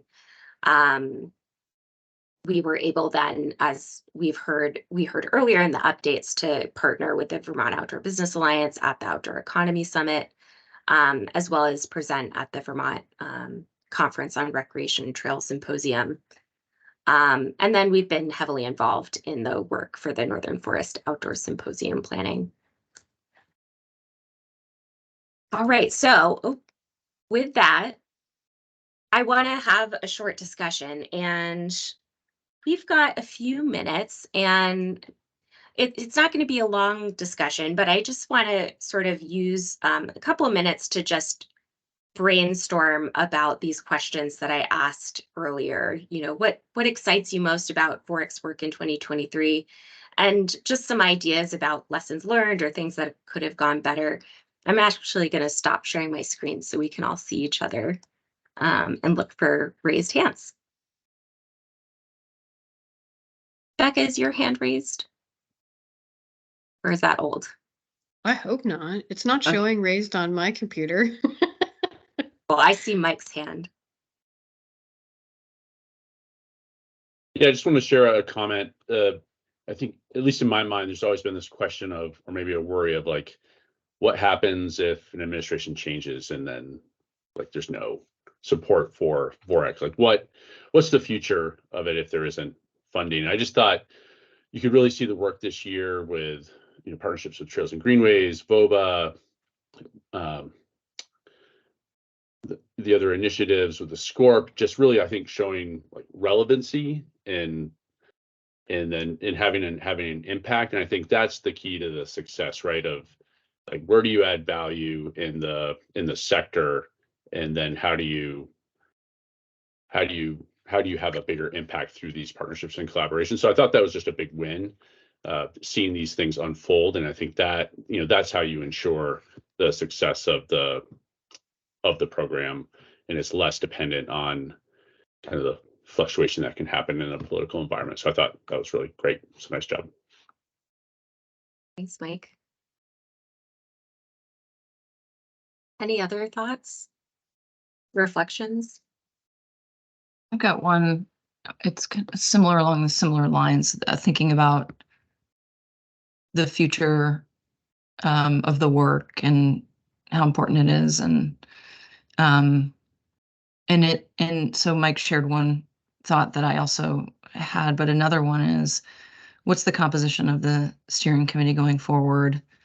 Who do we need to think about bringing on? What skills do we need to add differing perspectives? Definitely. I'd pitch in something that I think is just a really great thing from 2023, which has been building for a while, which is really just the broad-based growth of the VOREC grant program. And, it's 100% true that we can't fund every request, but, one of the goals of that grant program was just to encourage people to think about outdoor recreation in their local community and what it could do. And I think that it's, I remember when we started the program, we had $100 grand to give out, and it was like we were just trying to figure out, how do we get people to think about their community when we split up $100 grand into 6 pieces. And it is very positive to see what's out there. And I think it's also a challenge for us moving forward in terms of, what are the tools other than money that we can provide our local communities to help them down this road. And I think that is a huge challenge. We all know it's, it'd be great if we had unlimited manpower and could just put boots on the ground in every town, but we can't do that. And so I think that is just kind of an ongoing riddle for us. And, and I also think, it's on the list of every, what we hope we can do next year. And it's really bringing in the healthcare community in a meaningful way into VOREC is something that's, data is something that we continue to kind of chip away at, and we have some tools, but the healthcare part is, and we're not alone in that. Every state is trying to figure this out, but like, just to sort of sum up the potential benefit,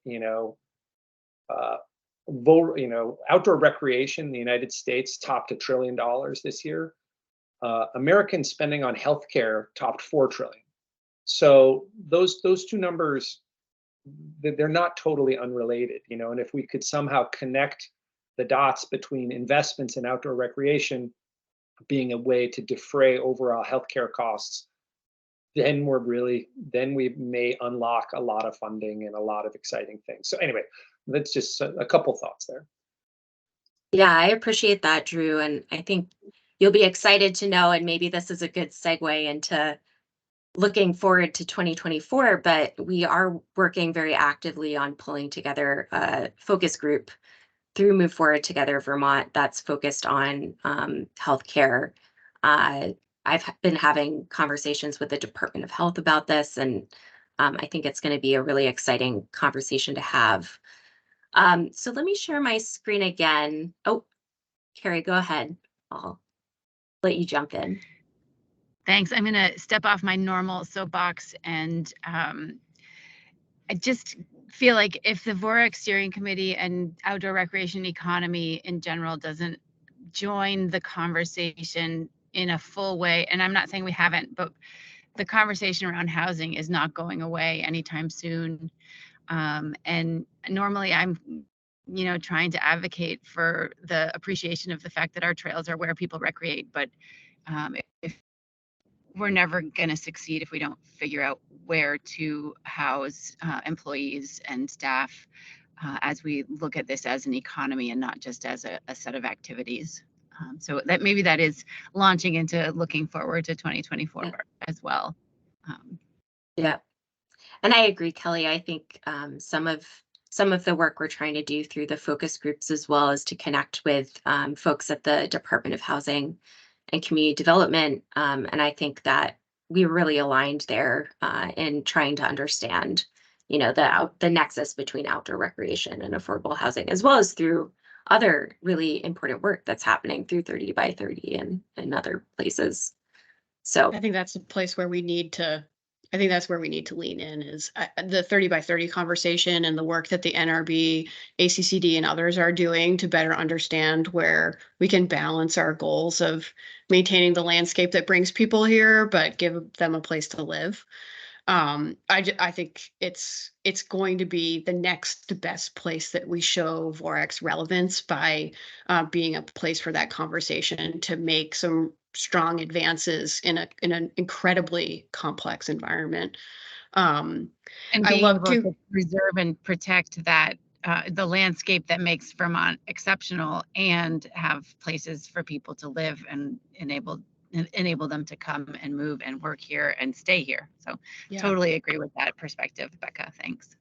And I neglected to share, Carrie, that you were at the Maine Outdoor Economy Summit too. And the three of us participated in an amazing panel discussion at the end of the summit that was focused on housing trends in Maine, some of the strategies the legislature is using to help accelerate the development while acknowledging the challenges. And there were folks from the land trust community and the outdoor rec community chiming in on, what is like to be successful in Maine. And I actually felt really excited about what the 30 by 30 process is going to do for us because it is providing us that platform that Maine is missing.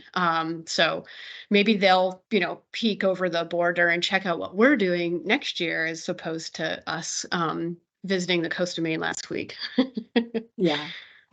I just want to quickly, I'm going to do the 2024 look ahead. I want to recognize we're at 5 minutes to 12. So we may need to go a little over. I appreciate if anyone who can stay on for that time. And I just want to note for folks joining us on the phone who are listening in who aren't on the steering committee, not playing an active role, we still will have a public comment portion. It'll just be a little later. And we hope that you can stick around if you have something to share. So with that, I'm just going to share my screen again. And make sure you guys are seeing the discussion slide. And let me know yes, if we you're see not. it. We do. Great. Let me see about, there we go. Okay, so just a quick look ahead, and I won't go into a lot of detail here. I do think I have been thinking about like an end of year survey, and I may send you all a few questions as we move towards the end of the year. But I've broken this out into a couple of buckets. Our work on Move Forward Together Vermont, our work on the VOREC Community Grant Program, and our work as a steering committee. So you see the timeline on the left for Move Forward Together Vermont. And I think you'll notice, a lot of really important public engagement happening early next year through surveys and focus groups. I want to note and highlight for you all that focus groups are an important opportunity for your engagement. I'm hoping that you will think about joining and being involved in as many of those as you can. My plan is to send you the list of the focus groups we're planning and have you put your name next to the ones that you're interested in so that as we start to schedule those, we can either coordinate with you on a time or just keep you involved in the planning for that so that you're able to attend and listen in on those. That meeting in late April is going to be really important. It's going to be a meeting between the VOREC Steering Committee and the SCORP Technical Advisory Committee, the goal of which is going to be to do a draft of the vision and priorities that are going to come from all of this information and data we're collecting in early 2024. I won't get into the rest of it for now because we have a little more time, but you can see that, the final score report is due in November, and then we're going to be working on activating the plan in 2025. So just a little longer look ahead there.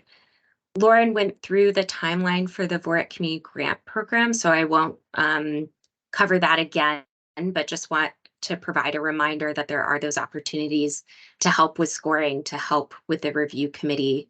And we'll send, we'll send more information out about that, so you have the opportunity to share your interest with me and follow up. And then finally, with our steering committee work, I wanted to note that, following the last legislative session or during the last legislative session, we did restructure those legislative emails a bit. Based on feedback, it felt like those would still be useful and important. So I am planning to provide that support again during the legislative session in 2024. Obviously, very open to your feedback. I may include a question about this in the end of year survey I send out, so you all have the opportunity to share some feedback. But be thinking about, were those useful? Was there information that you would have liked to see in those that would have helped you? I'm very interested in hearing that. The Northern Forest Outdoor Recreation Symposium, again, that's scheduled for May 14th to 15th. You're all invited. I hope that you will attend. And then a look ahead at our steering committee meetings. And my plan is to send out calendar holds as we get towards the end of the year, so that these are on your calendar. But generally thinking that these will follow the same structure we used this year. But again, very interested in any feedback that you have about, was this structure useful? Bi-weekly meetings, every other meeting virtual, every other meeting in person, and in particular, holding the in-person meetings with communities that we funded and learning about the work that they've been able to do with the VOREC community grants. So we are at time. I'm going to stop sharing my screen. And again, that was a very quick look ahead. I do want to send out a survey to capture more of your feedback. If you have any pressing feedback that you want to share before I get that out, please just send me an email. I'm happy for whatever thoughts you'd like to share, thinking ahead to next year and the work that we'll be doing. But I think it looks like a really exciting year, and I'm looking forward to the engagement that we'll have together and the growth for our work and our program. So with that, hopefully there's some folks who have kept listening, and I'm going to open it up for any public comment that people want to share. So anyone not on the steering committee who's been listening in, any reflections on the meeting today or comments that you'd like to share with steering committee members?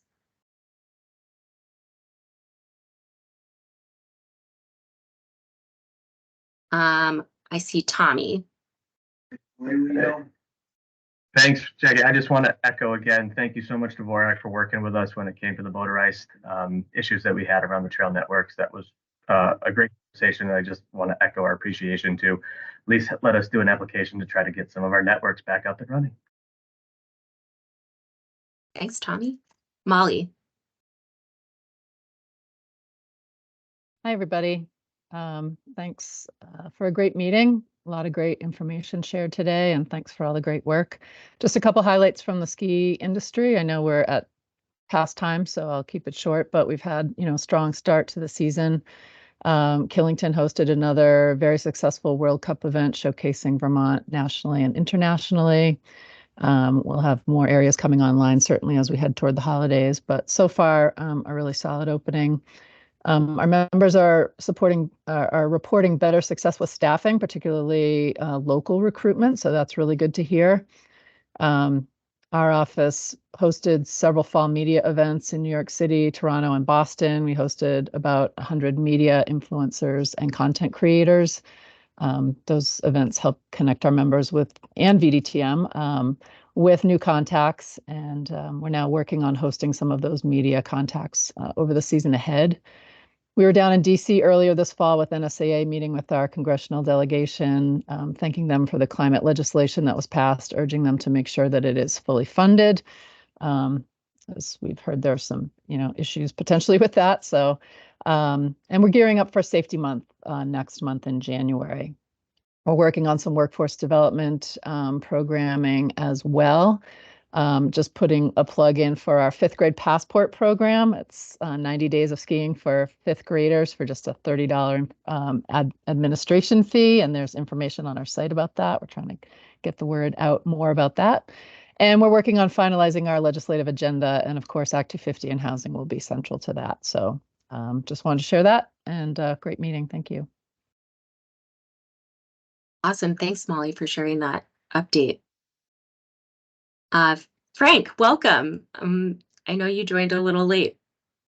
Yeah, sorry about that. I was on a Zoom meeting with Santa trying to get off the naughty list, but he's going to get back to me next week. But Molly, I just wanted to let you know my family's coming up for a ski weekend or a ski week for Christmas, December 20th. So all the snow will melt probably on December 20th because they're coming up from Florida. And every time they do, the skiing goes from great to terrible.